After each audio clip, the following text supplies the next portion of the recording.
नमस्कार दोस्तों, मैं दीपक कुमार स्वागत करता हूं आपका unique study circle bye Deepak Kumar channel पे। दोस्तों, अगर आप इस चैनल पर नए हैं तो चैनल को सब्सक्राइब जरूर करें, साथ ही बेल आइकन प्रेस करना बिल्कुल ना भूलें, जिससे कि आने वाली सभी क्लासेस के नोटिफिकेशन एकदम समय पे आपको मिलते रहे। ये क्लास डेली 8 बजे आपको शाम को मिलती है, आपको पता होगा, रोज जुड़िए हमारे साथ। और जैसे कि आप जानते हैं और थंबनेल पर देख भी चुके हैं, ये UP police constable practice batch चला हुआ है, जिसका आगामी आपका कुछ ही दिनों में क्या है, एग्जाम है। अब तक हमारी 30 क्लास हो चुके हैं और इसी क्रम में आज हमारी 31वीं क्लास है और इसमें हम लगातार मैथ और रीजनिंग की प्रैक्टिस करते हैं, एक दिन मैथ और एक दिन रीजनिंग की। तो आज हमारी जो है रीजनिंग की प्रैक्टिस है और इसी क्लास को हम इसी तरीके से आज कंटिन्यू करते हैं। तो चलिए, आज का पहला सवाल ये रहा और करते हैं सवाल को, बताइए। तो यहाँ पे लिखा हुआ है सूत और कपड़ा, सूत और ये क्या है, कपड़ा है। और बताइए इससे मिलता जुलता सबसे सही ऑप्शन आपको कौन सा लग रहा है। तो देखिए, सोचिए और कमेंट में आंसर दे सकते हैं। तो बताइए, सूत से जैसे क्या जुड़ा हुआ है, कपड़ा। तो ताली से दोबारा से देखते हैं, जुड़ा हुआ तो है पर किस तरीके से जुड़ा हुआ वो देखना है। सूत से क्या बनता है, कपड़ा बनता है। सूत से कपड़ा बनता है, बनता। तो देखिए, अब क्या ताला से चाबी बनती है? नहीं। ताले का प्रयोग चाबी के लिए होता जरूर है ना, लेकिन ये रिलेशन नहीं है, बनने वाला रिलेशन नहीं है। ताला से चाबी नहीं बनती है, तो ये गलत हुआ। पेट्रोल से कार भी नहीं बनती है, ये भी गलत हुआ। कविता से कवि भी नहीं, ये भी गलत हुआ। ईंट से क्या बनती है, दीवार बनती है। तो सबसे बेहतर विकल्प जो रिश्ता यहाँ पे है, उसी तरीके का रिश्ता में मिल रहा है सी ऑप्शन में। तो आंसर पे जाएंगे हम सी के साथ। उम्मीद है क्लियर। अब चलते हैं अगले सवाल पर। तो चलिए अब इस सवाल को करते हैं। यहाँ पे लिखा है शाकाहारी, हिरन और शेर, और आपको बताना है इसका वैन आरेख कि आपके हिसाब से सबसे बेहतर वैन आरेख यहाँ पर कौन होगा। तो फटाफट से आप कमेंट कर सकते हैं कि बताइए कि आपको लगता है कि सबसे बेहतर क्या है यहाँ पे। तो अगर हम यहाँ पे ये शाकाहारी, हिरन और शेर को ऐसे ऐसे कहने वाले हैं, तो हम जानते हैं शेर शाकाहारी नहीं होता, तो ये गलत हो जाएगा भाई, है ना। ये इस तरीके से ये भी गलती है और इसमें भी आते हैं। चलिए सही पे चलते हैं। सीधी सी बात ये है कि इसको अगर हम क्या कहें, शाकाहारी, बाहर वाले को, तो हिरन क्या होता है, हिरन, ये अंदर वाला क्या हो जाएगा, हिरन को दिखाएगा कि सभी हिरन क्या होता है, शाकाहारी होते हैं। रिलेशन बिल्कुल ठीक है। शेर अलग जाएगा क्योंकि हिरन से या शाकाहारी से शेर का कोई लेना देना नहीं है। तो हम आंसर किसके साथ जाएंगे, सी के साथ। उम्मीद है ये वैनर क्लियर है आपको। अब चलते हैं अगले सवाल पर। तो चलिए इस सवाल को ध्यान से देखते हैं और समझते हैं कि सवाल में क्या है। यहां पर ये इसका संबंध इससे है, तो इसका संबंध है बताना। एक बार ऐसे लिख लेंगे इसको, NEXT और MVCG। देखिए, अगर आपको विपरीत याद है तो N का M मुजफ्फरनगर ऐसे याद कर सकते हैं। EVF, XC, CX कह लीजिए, 6 कह लीजिए, GT रोड कह लीजिए। तो आराम से समझ में आ रहा है कि ये विपरीत है, तो हमें विपरीत लिखना है रैंक का। तो अगर हम डायरेक्ट लिखें, आई का इंडियन रेलवे होता है, आज होता है मुजफ्फरनगर, काला पानी, IZMP, IZMP। तो आंसर क्या होगा ये। अगर ये तरीका आपको नहीं समझ में आ रहा तो तरीका क्या है, हमें पता है कि विपरीत अंकों का योग कितना होता है, 27। देखिए इन सभी का योग 27 है कि नहीं, नंबर डाल लीजिए। ये 14, ये 13, दोनों को जोड़ के देखेंगे तो योग कितना बैठेगा, 27। यहाँ पे देखिए 5 और ये कितना है, 22, 5 और 22 27। यहाँ ये 24 और यहाँ कितना 3, तो 27, ये 20 और ये कितना 7, 27। तो तरीका ये भी हो सकता है कि भैया 27 में 14 घट के 13 आ गया, 27 में से 5 घट के 22 आ गया, 27 में से 24 घट कर 3 आ गया, 27 में से 20 घट कर 7 आ गया। इसी तरीके से आप यहाँ पर भी नंबर डाल सकते हैं, 18, 1, 14, 11। और देखिए 27 में से गए तो 9 आ जाएगा, ये 26 आ जाएगा, ये 13 आ जाएगा, ये 16 आ जाएगा। सबका जोड़ क्या कर लीजिए, 27 कर लीजिए टोटल। उस तरीके से भी यही आंसर आएगा। तो उम्मीद है आप, या तो आपको डायरेक्ट याद है जब भी बेहतर है, या फिर दोनों का जोड़ आप क्या कर लीजिए, 27 चेक कर लीजिए, आपका आंसर आ जाएगा। तो उम्मीद है आपको क्लियर है। अब चलते हैं अगले सवाल। तो चलिए इस शब्द को मतलब इस सवाल को करते हैं। और यहाँ पे एक शब्द दिया है, यहाँ पे ऑप्शन है और सवाल में करना क्या है, उस शब्द अक्षरों का प्रयोग करके जो नहीं बनाया जा सकता। यहाँ पर हमें वो शब्द छांटना है जो नहीं बनाया जा सकता, नहीं बनाया जा सकता, नहीं बनाया जा सकता। तो चलिए ट्राई करिए, ऑप्शनों को ध्यान से देखिए, ऑब्जर्वेशन है ये आपकी और आप अच्छे से बताइए। तो यहाँ पे है MOUNT। अच्छा, तो M आपको मिल रहा है, OUN और T भी आपको आराम से मिल जा रहा है, ये बन जाएगा NOUN, NOUN, ये भी बन जाएगा। इसको देखिए, अब गौर से देखिए, यहाँ पे आपको V दिखेगा, अब इस पूरे उसमें शब्द में कहीं भी वी नजर आ रहा है? नहीं आ रहा। इसके अलावा ए भी देखिए, कहीं इस पे आपको ए दिख रहा है? तो ना तो इसमें ए कहीं आपको मिल रहा है, ना वी मिल रहा है, और बाकी मिल जा रहे हैं, पी मिल जा रहा है, ई मिल जा रहा है, लेकिन ये नहीं मिलेंगे। इसके सभी C E M E N T ये बाद में देखिए पूरा का पूरा ही बन जा रहा है। तो ए और वी ना होने की वजह से यहाँ पर ये शब्द नहीं बनेगा, तो हम आंसर देंगे सी। और उम्मीद है आपको क्लियर है। आप चलते हैं अगले सवाल पर। तो चलिए अब इस सवाल को ट्राई करते हैं। सवाल क्या है? यदि प्लस का अर्थ क्या हो माइनस, माइनस का अर्थ क्या हो गुणा, गुणा का अर्थ क्या हो भाग, भाग का अर्थ क्या हो प्लस, तो निम्नलिखित समीकरण में प्रश्न चिन्ह यानी कि यहाँ पर इसको हल करना है आपको, क्या आएगा ये हमें बताना है। तो चलिए सबसे पहले क्या कर देंगे, हम यहाँ पर इनके चिन्ह बदल देते हैं। जैसे देखिए यहाँ पे क्या है 13 है, माइनस का अर्थ क्या है हम ढूंढ लेते हैं। तो माइनस का अर्थ क्या है गुणा है, तो यहाँ गुणा लिखेंगे, या माइनस है वहां क्या लिख दिया गुणा। फिर क्या है ये 182, तो देखिए जैसे यहाँ गुणा है तो गुणा का अर्थ क्या दिया है, गुणा का अर्थ है भाग, तो यहाँ जहाँ गुणा है वहां क्या लिख देंगे हम भाग लिख देंगे। अब ये क्या है 14 है यहाँ पे, फिर भाग का अर्थ क्या है, भाग का अर्थ देखिए वहां पे तो प्लस है, तो यहाँ प्लस लिख देंगे, फिर क्या है 25, और प्लस का अर्थ क्या है माइनस है, तो माइनस कितने 16। अब देखिए इतना हो गया। अब अच्छे से जानते हैं बोर्ड मास से हल होगा, और बोर्ड मास के अनुसार सबसे पहले क्या होगा भाग होगा। तो ये 13 है गुणा, अब क्या करेंगे 182 भाग कितना 14 प्लस 25 और माइनस के 16। देखिए 14 एकम 14 कट जा रहा है आराम से, देखिए 14 14 3 42। अब ये 13 गुणा 13 है, उसके बाद आप गुणा कर लीजिए, एक बार लिख लेंगे। चलिए 13 गुणा 13 प्लस 25 माइनस के 16। हम जानते हैं 13 गुणा 13 कितना होता है, गुणा करा ना बोर्ड मास के नियम से पहले, तो 13 गुणा 13 कितना 169 प्लस 25 और माइनस कितने 16, इन दोनों को आप जोड़ देंगे। और देखिए 169 में से 25 जैसे ही आप जोड़ेंगे कितना आ जाएगा, 9 और 5 14, 6 2 8 और 1 9 और ये, और फिर उसके बाद 16 आप क्या कर देंगे घटा देंगे। तो 14 में से 6 गए 8 बच गए, 8 में से 1 गया 7 बच गई, और फिर 1 बच गया। तो कुल मिला के ये जोड़ने के बाद ये घटाने के बाद आपको फाइनली क्या मिला है 178 178 जो है, जो कि हमारे किस ऑप्शन में है सी में है। तो आप उम्मीद है आपको क्लियर है। अब चलते हैं अगले सवाल। तो चलिए इस सवाल को ट्राई करेंगे, बताइए आंसर क्या है। ऑप्शन ये रहे इसके, और देख सकते हैं यहाँ पर 2 प्रश्न चिन्ह लगे हुए हैं, तो यहाँ पर क्या आएगा आपको बताना है। तो हमें यहाँ पर 2 जो है अंक वो पूरे करने हैं सीरीज के। तो चलिए करते हैं सवाल को।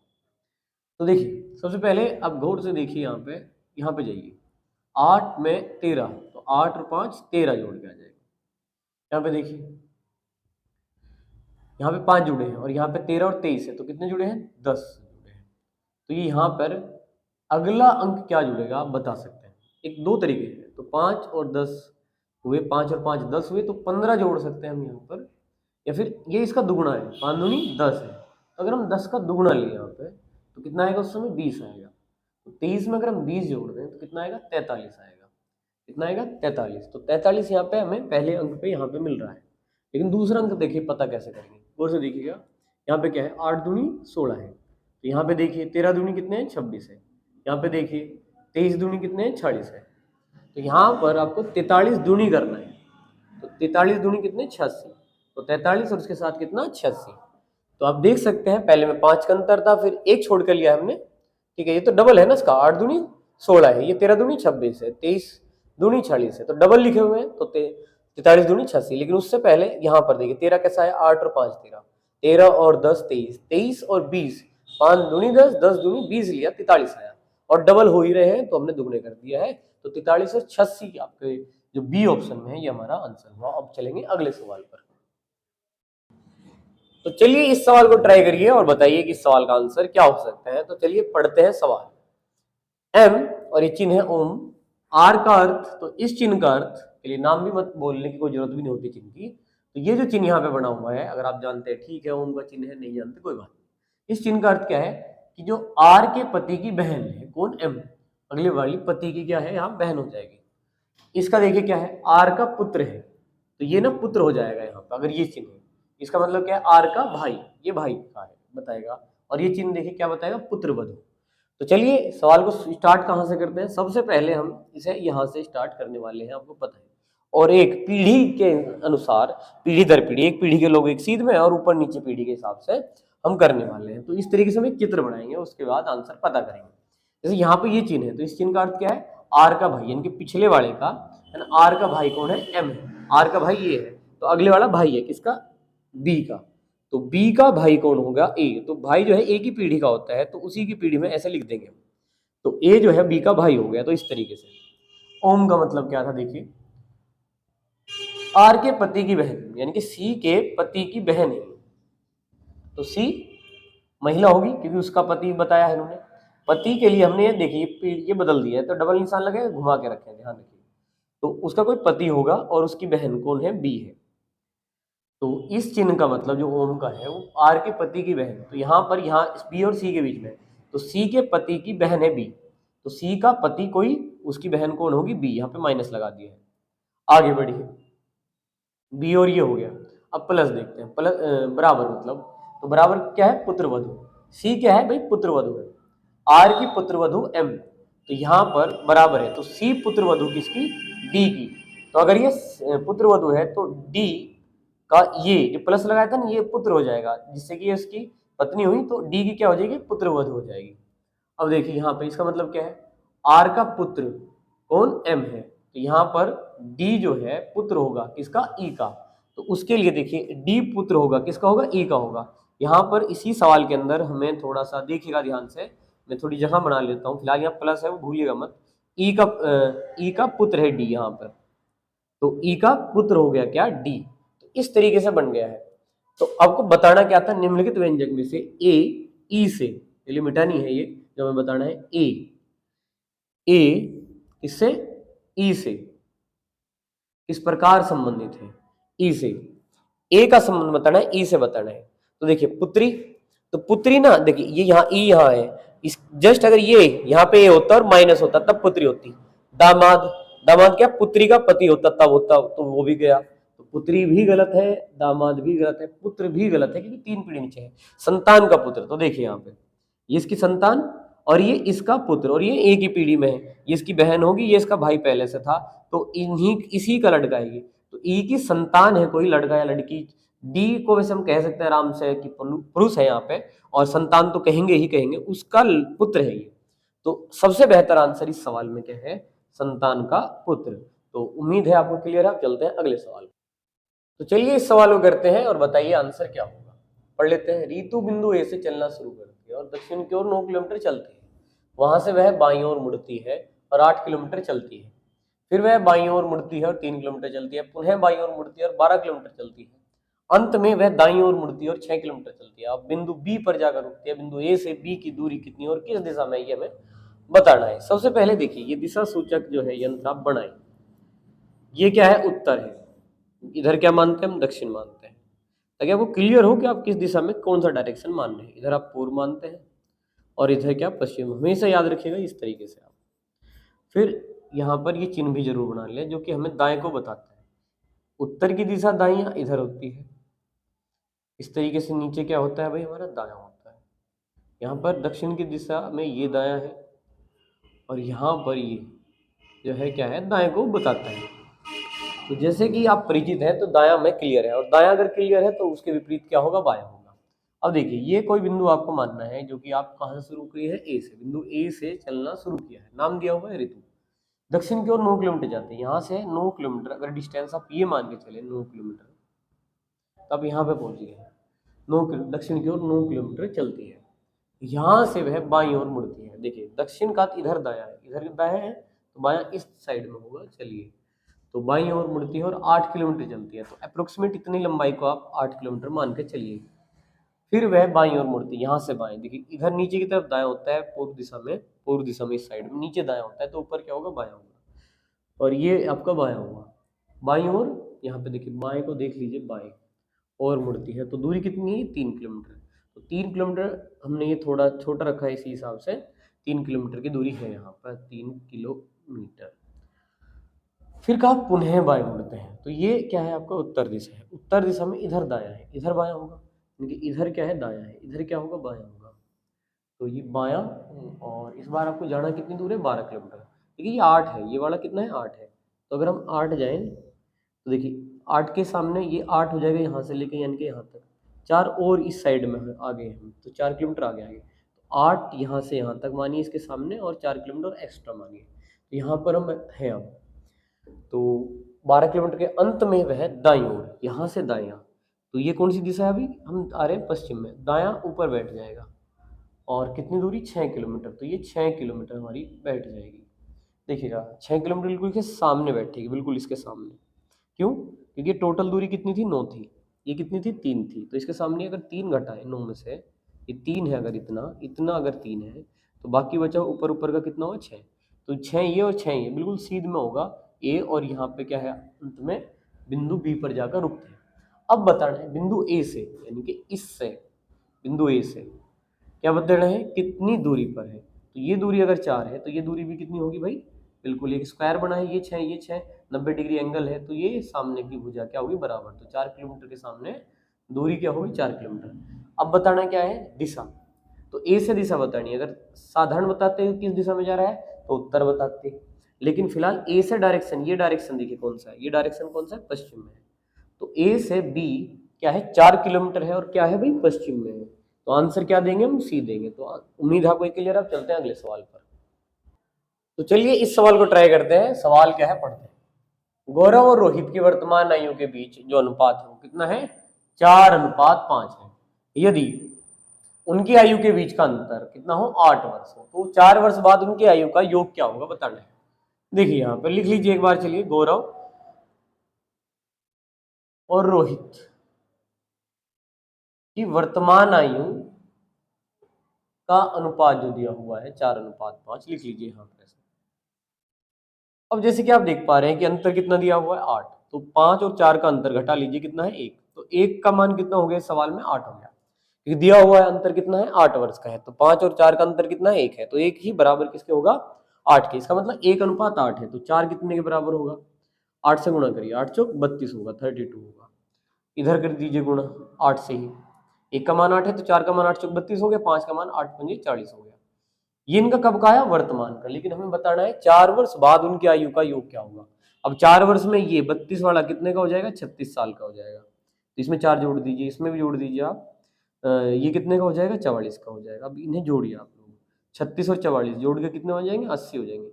तो 4 वर्ष बाद, आफ्टर 4 ईयर्स, यानी कि 4 वर्ष के बाद दोनों की आयु 4-4 साल बढ़ जाएगी। 32 वाले की कितनी हो जाएगी, 4 जोड़कर 36, 40 की 4 जोड़कर हो जाएगी 44, 36 और 44 जोड़ देंगे आप अगर, तो हो जाएगा 80। तो हमारा आंसर आ जाएगा क्या, ई। तो उम्मीद है क्लियर। अब चलते हैं अगले सवाल पर। तो चलिए इस सवाल को करते हैं। देखिए क्या है सवाल में, दिए गए समीकरण को, ये यानी कि इस वाले समीकरण को सही बनाने के लिए, यानी कि अगर अभी इसे हल कर देंगे आप बोर्ड मास से, है ना, तो ये गलत आएगा, तो आपको इसे सही करना है। और किन दो चिन्हों को आपस में बदलना पड़ेगा। तो इसे सही करने के लिए 2 चिन्ह आपको बदलने हैं, जैसे भाग और गुणा बदल सकते हैं, गुणा या प्लस, आपके पास चॉइस है ऑप्शन की, भाग या माइनस, या फिर गुणा, किन्हें बदल के सही हो सकता है। तो सबसे पहला ऑप्शन ए ट्राई करेंगे, भाग की जगह गुणा लिख के और गुणा की जगह पर भाग। जैसे कि यहाँ पर गुणा है तो यहाँ पे क्या लिखेंगे, हम भाग लिख देंगे, और जहाँ पे भाग है वहां क्या लिख देंगे, गुणा। तो करते हैं, 35 प्लस को तो नहीं बदलना, 84, ये गुणा को बदल दिया है, तो यहाँ 4, भाग को भी बदल दिया है, गुणा में 3, माइनस को नहीं बदलना है। और अब देखते हैं 87, तो देखते हैं इसको हल करके क्या 87 आता है। अगर आ गया तो सही हो गई है, और नहीं आया तो फिर किसी दूसरे ऑप्शन में चलेंगे। सबसे पहले भाग करते हैं, 4 से भाग दीजिए, 4 दूनी 8, 4 एकम 4, तो 84 को 4 से भाग दे के आया 21, तो ये है 35 और ये है 21, और गुणा कितना 3, और माइनस कितने 11, बराबर कितना 87। अब इनकी गुणा करेंगे तो 21 गुणा 3 हो जाएगा 63, तो 35 प्लस 21 दिए 63, माइनस 11 बराबर कितना 87। अब इन्हें जोड़ देंगे पहले, 5 और 3 8, 6 और 3 9, और 11 आप इसमें से घटा देंगे। तो आप देख पा रहे हैं कि 98 से 11 गए तो 87, यानी कि ये तो बिल्कुल ठीक हो गया। तो ऑप्शन ए से ही बिल्कुल ठीक जो है हमारी समीकरण हो गई है, समीकरण एकदम सही हो गई है। तो सही बनाने के लिए हमने भाग को और गुणा को बदला है इस सवाल में। तो उम्मीद है एक आंसर आपको क्लियर है, इसका आंसर हुआ। अब चलते हैं अगले सवाल पर। तो चलिए इस सवाल को करते हैं, ये ऑप्शन है और ट्राई कर सकते हैं कि आंसर क्या होगा। तो एक सीरीज है जिसमें हमें यहाँ पर बताना है कि क्या आएगा। तो सबसे पहले क्या करते हैं, नंबर डाल देते हैं, चलिए ठीक है ना। तो पहले वाले को देखते हैं, ये क्या है हमारा 22 नंबर है, ये कितना है 16 है, ये कितना है भाई 10 है, ये कितना है 4 है। अगर उस हिसाब से देखें तो 22 और 16 में 6 घटे हैं, फिर भाई 16 और 10 में भी 6 घटे हैं, 10 में और 6 में भी, 4 में भी कितने घटे हैं, 6 घटे हैं। तो अगर हम यहाँ पे 6 घटाएं तो 6 घटाने में अगर आपको दिक्कत हो थोड़ी अभी, तो 4 को और क्या मान सकते हैं, जैसे कि आप जानते हैं कि Z 26 हुआ, अगर ABCD लिखते चले तो 26 हुआ, तो वापस अगर ABCD लिख दे तो बताइए 26 के बाद इसे 27 मान सकते हैं, इसे 28 मान सकते हैं, 29 मान सकते हैं, इसे क्या मान सकते हैं 30। तो 26 और 4 30 मान सकते हैं। तो 30 में से अगर आप 6 घटाएं तो आराम से समझ में आ जाएगा कितना आएगा 24, और 24 का क्या होता है भाई हमारा x होता है। तो यहाँ पर x अगर हम देखें फिलहाल दो ऑप्शनों में है, तो ये नहीं होगा आंसर, ये नहीं होगा, इन दोनों में से कोई हो सकता है। दूसरा और पता करते हैं, पता लग जाएगा कि कौन सा आंसर है।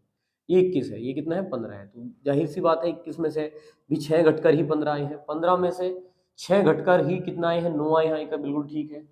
9 में से 6 घटकर 3 आए, सी का 3 बिल्कुल ठीक है। अब 3, तो 3 को हम क्या लिख सकते हैं, मतलब सी को हम क्या लिख सकते हैं 29। 29 में से अगर 6 हम घटा दें तो हमको मिल जाएगा 23, यानी कि डब्लू।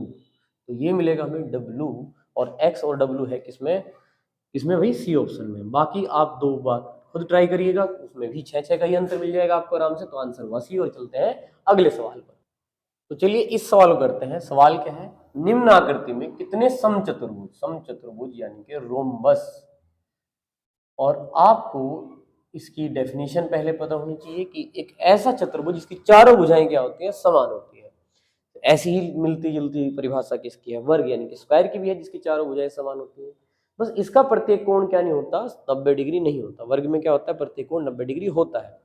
तो रोम्बस और वर्ग में ये समानता है, इसकी चारों भुजाएं क्या होती है, समान होती है। उस हिसाब से अगर देखें तो देखिए सबसे पहले ये अंदर जो छोटे इस रोम्बस बने हैं ना, गिन लेते हैं। 1 2 3 4 5 6 7 8। तो ये 8 तो सीधे सीधे आपको दिख रहे होंगे, जो कि छोटी शेप में है। तो 8 तो ये हो गई।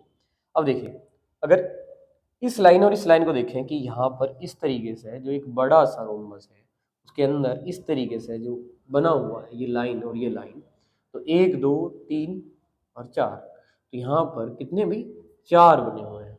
और अगर आप गौर से देखें, एक ये वाला पूरा का पूरा ये, और एक बड़े वाला, इसको भी अगर आप देखें तो 2 यहाँ पर बने हुए हैं। तो 4 ये है और 2 अलग से हैं। तो आप इन्हें जोड़िए, 8 और 6 14, मतलब ये 4 और 2 6 हो गए ना, और 8 ये हो गए, तो कितने हो गए 14 हो गए टोटल। 8 और 4 12, मतलब 8 और 2 10 और 4 14 जो है यहाँ पर आपके रोम्बस आ रहे हैं। तो उम्मीद है आपको ये क्लियर हो चुका है। तो आंसर हुआ सी। और चलेंगे अगले सवाल पर। तो चलिए इस सवाल को करिए और बताइए कि आपके हिसाब से इस सवाल का आंसर क्या होना चाहिए। कथन निष्कर्ष की प्रैक्टिस हम काफी दिनों से कर भी रहे हैं। तो बताइए, यहाँ पे लिखा है मेल को मेल बॉक्स में डाल दो। मेल को मेल बॉक्स में डाल दो, इस लैंग्वेज को ध्यान दीजिएगा। मैंने जोर से बोलने का प्रयास भी इसी वजह से किया है। डाल दो शब्द में एक आज्ञा का अनुदेश आपको झलक रहा होगा। जॉन ने अपने सहायक से कहा, है ना, मेल को मेल बॉक्स में डाल दो। ठीक है जी, सहायक से कहा है ना। डाल दीजिए जैसा शब्द नहीं है, डाल दो जैसा शब्द है। तो कहीं ना कहीं आदेश का भाव है यहाँ पर। सहायक उस पते को जानता है जहां मेल भेजने की आवश्यकता है। क्या इसमें कहीं भी ऐसा कोई भाव है कि हम ये कह सकें कि उसने इस वजह से कहा है क्योंकि सहायक उस पते को जानता है, इस वजह से मेल भेजने की आवश्यकता है, वो कहना चाह रहा है। तो ऐसा भाव यहाँ पर नहीं है। और हम जब भी बोलते हैं इसके हिसाब से ही बोलते हैं। तो हम कथन एक के अनुसार यानी कि अनुमान एक के अनुसार बिल्कुल नहीं जाएंगे। सहायक आदेशों का पालन करेंगे। यहाँ पर जो डाल दो का भाव है वो आदेश का भाव तो है, और कहीं ना कहीं उसने कहा है तो सहायक आदेशों का पालन करेगा। ये बात उसे कहीं ना कहीं इस भाव में, इस बोलने के भाव से अनुमानते है बिल्कुल ठीक जा रहा है। तो सहायक जो है आदेशों का पालन करेगा, उसी भाव से उसने कहा है कि मेल को मेल बॉक्स में डाल दो। तो बिल्कुल हम सेकंड धारणा के साथ जाना चाहेंगे कि जो सहायक है वो आदेशों का पालन जरूर करेगा। इसमें ये धारणा जरूर छिपी हुई है। तो केवल धारणा सेकंड जो है यहाँ पर निहित है। हम ये ऑप्शन के साथ जाएंगे और उम्मीद है आपको क्लियर है। अब चलते हैं अगले सवाल पर। तो चलिए इस सवाल को देखिए और बताइए इस सवाल का आंसर क्या हो सकता है। सवाल है दंडालेख। तो इसका नाम जो है चित्र का वो दंडालेख है। विभिन्न उत्पादों के निर्माण और बिक्री को दर्शाता है। तो यहाँ पे mobile, speaker, earphone, laptop, tablet के बारे में बात यहाँ पर हो रही है। तो बिना बिके हुए लैपटॉप की संख्या ज्ञात करनी है। बिना बिके हुए लैपटॉप की संख्या हमें बतानी है। एक बार चित्र को अच्छे से समझ लीजिए। यहाँ पर ये उत्पादन जो है हजारों में, उत्पादन किसमें, हजारों में। दो चीजें हैं, देखिए निशान वाला जो है वो किसको बता रहा है, उत्पादन को, और ये किसको बता रहा है, बिक्री को। तो बिना बिके हुए लैपटॉप, आप गौर से देखेंगे यहाँ पे दिख जाएगा लैपटॉप, पूरा समझते हैं। देखिए मोबाइल का मतलब क्या है कि 55,000 का उत्पादन है तो 50,000 क्या है भाई, बिक गए। तो अगर यहाँ कहें कि बिना बिके हुए मोबाइल पूछता तो 55 में से 50 घटा कर 5,000 जो है आंसर होता अगर मोबाइल पूछ रहे होते बिना बिके। स्पीकर की बात करते हैं, 44,000 का उत्पादन है, ये उत्पादन बता रहा है पहले वाला। 42,000 क्या है, बिक्री हो गई है, तो 2,000 जो है स्पीकर बिना बिके रह गए। ईयरफोन पा जाइए, 88,000 का उत्पादन है, उत्पादन को बता रहा है ये वाला कुल, और ये किसको बता रहा है, साफ वाला बिक्री को, तो 78,000, तो 10,000 बिना बिके रह गए। टैबलेट की बात कर लीजिए, 60,000 का उत्पादन है, 50,000 बिके, 10,000 बिना बिके रह गए। सवाल है कि किसका बताना है, लैपटॉप। लैपटॉप यहाँ पे है, सबसे लास्ट में हम इसे पढ़ेंगे, तो इसका मतलब 33,000 का उत्पादन हुआ है और उनमें से 25,000 बिक गए हैं, तो शेष कितने बचे, 33 में से 25 घटाई 8, और वो भी क्या, 1000, क्योंकि उत्पादन किसमें है, हजारों में है। तो 8,000 को अगर कैसे लिखेंगे, जीरो लगा दीजिए 3,000 के लिए, तो 8,000 जो है लैपटॉप बिना बिके हुए रह गए हैं, बिना बिके हुए। 33 के उत्पादन में से 25 ही बिके हैं, तो आंसर क्या देंगे हम, सी। और उम्मीद आपको एक क्लियर। आप चलते हैं अगले सवाल पर। तो चलिए इस सवाल को देखिए और बताइए एक बार अच्छे से कि इसका आंसर क्या होगा। पढ़ते हैं, सवाल है, निम्नलिखित वर्त आलेख पाई चार्ट, जिसको हम पाई चार्ट भी बोलते हैं, विभिन्न प्रकार के घटकों के मानव शरीर के वजन के वितरण के रूप में बारे में जानकारी देता है। वितरण के बारे में जानकारी देता है। वर्त आलेख यानी कि पाई चार्ट का अध्ययन कीजिए और प्रश्न का उत्तर दीजिए, जो कि यहाँ पे एक प्रश्न दिया हुआ है। मानव शरीर का कितने प्रतिशत भाग न तो हड्डी और न ही त्वचा से बना हुआ है। अब देखिए टोटल जोड़ के देखिए कि यहाँ पर 30, 20, 40 और ये, तो कितने प्रतिशत, 100% का वितरण यहाँ पर कर दिया है कि टोटल वजन कितना है, 100% आपको बता दिया है मानव शरीर का, है ना, उस हिसाब से बता रहे हैं। और न तो हड्डी और न ही त्वचा, तो हड्डी और त्वचा, हड्डी में कितने परसेंट है, 20, और त्वचा में कितना है, 10। तो अगर हमने जोड़ दे 20% हड्डियों में गया और 10% त्वचा में, तो 30% हड्डी और त्वचा से बना है, तो बाकी हड्डी और त्वचा से नहीं बना है। तो 100 में से 30 गया तो कितना बचा, 70। तो 70% भाग ऐसा है जिसमें ना तो हड्डी लगी है ना ही त्वचा, तो यानी कि 40 और 30 जोड़ दीजिए, हड्डी और त्वचा को छोड़ दीजिए, तो 20 और 30 मतलब 20 और 10 जोड़कर कितना हुआ, 30 हुआ, और 100 में से 30 घटाए तो कितना बचा है, 70%, जिसमें हड्डी और त्वचा शामिल नहीं है, न हड्डियों से और न ही त्वचा से। तो कितना आंसर देंगे हम कि 70% भाग इस चार्ट के अनुसार ऐसा है जो किससे है, न तो हड्डियों से बना हो नहीं त्वचा से। तो उम्मीद आपको क्लियर है। अब चलते हैं अगले सवाल पर। तो चलिए इस सवाल को देखते हैं। सवाल क्या है, दी गई तालिका वर्ष 2016 में एशियाई खेलों में 4 अलग अलग देशों द्वारा जीते गए। तो यहाँ पर ये देश हैं, 4 अलग अलग देश। तो देश है यहाँ पर चीन, भारत, रूस और जापान। जीते गए पदकों की संख्या के संबंध में आंकड़े दर्शाती है। चीन द्वारा जीते गए रजत पदक, चीन द्वारा जीते गए कौन से पदक की बात हो रही है, रजत पदक। और भारत द्वारा जीते गए कौन से पदक, स्वर्ण पदक की संख्या का अनुपात बताइए। तो देखिए यहाँ पे चीन के स्वर्ण पदक हैं 31 और रजत कितने हैं, 36, और कांस्य कितने हैं, 36। भारत के स्वर्ण है 18, रजत 22, और यहाँ पे इस तालिका के अनुसार तो यहाँ पे चीन के कौन से पदक की बात हो रही है, रजत पदक की बात हो रही है। चीन के कौन से, रजत, तो चीन के रजत पदक कौन से है भाई, 36, और भारत रजत हो गए ना, चीन के रजत पदक कितने हो गए, 36, तो 36 लिख दीजिए। और फिर क्या कहा इन्होंने, भारत के स्वर्ण पदक, तो भारत के स्वर्ण पदक कितने हुए, 18, भारत और उसके स्वर्ण पदक कितने हुए, 18 हुए। तो इनका अनुपात हमें बताना है। तो अगर हम इसे कैंसिल कर दें भारत के और इसके पदकों को, तो अनुपात क्या मिल रहा है हमें, 2:1। तो आंसर क्या आ जाएगा भाई, बी आ जाएगा। आप ध्यान से देखिए, बस टेबल में से वैल्यू उठानी है।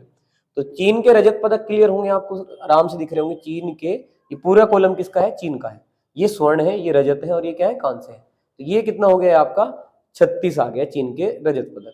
और भारत की, ये स्वर्ण पदक है, ये रजत पदक है, और ये क्या है, कांस्य पदक है। रूस और जापान का यहाँ जिक्र ही नहीं है सवाल में, तो वैसे वैल्यू है यहाँ पे। तो भारत के स्वर्ण कितने, 18, तो 36 और 18 का अनुपात कितना आ गया, 2:1। तो संभवतः है आपको ये क्लियर है। अब बढ़ते हैं अगले सवाल। तो चलिए इस सवाल को देखते हैं और समझते हैं कि क्या है सवाल में। कथन दिया है, क्या सरकार को सभी प्रकार के विरोध और धरने पर प्रतिबंध लगाना चाहिए, ये सवाल है। अब इसके तर्क है भाई, एक नहीं और एक हाँ। अक्सर ये पूरक होते हैं, एक सही है एक गलत होने की संभावना होती है, कई बार दोनों आंसर हो सकते हैं। अब देखिए ध्यान से क्या होता है। नहीं, सरकार को नागरिकों के मौलिक अधिकारों पर अतिलंघन नहीं करना चाहिए। और दूसरा है हाँ, यही एकमात्र तरीका है जिससे कि अधिकतम उत्पादकता सुनिश्चित की जा सकती है, ये है।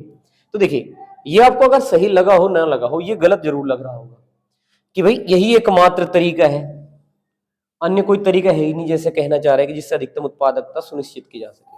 तो यहाँ पर पहले तो बात ये भाव नहीं है कि यही एकमात्र तरीके वाला भाव, तो ये बिल्कुल गलत है। तो कहने का मतलब है सेकंड पे तो हम बिल्कुल नहीं जाएंगे।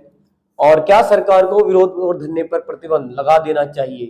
तो हम जाना चाहेंगे यहाँ पर कि नहीं, सरकार को नागरिकों के मौलिक अधिकारों का उल्लंघन नहीं करना चाहिए। ये बात कहीं ना कहीं विरोध और धरना प्रदर्शन का क्या है, मौलिक अधिकार है, तो ऐसा नहीं करना चाहिए। ये बात बिल्कुल ठीक है, मौलिक अधिकारों में सुनिश्चितता है। तो हम जाएंगे तर्क 1 के साथ। उम्मीद है आपको क्लियर है कि तर्क 1 ही ज्यादा बेहतर है इस सवाल में दिए गए कथन के अनुसार। तो पहला तर्क बिल्कुल सही है। तो उम्मीद है ये सवाल क्लियर है। आज की क्लास आपको अगर पसंद आई हो तो लाइक जरूर किया करें, शेयर जरूर करें, है ना। अगर नए हैं तो चैनल पर तो सब्सक्राइब जरूर कर लें। आज इतने रखते हैं। धन्यवाद। जय हिंद, जय भारत।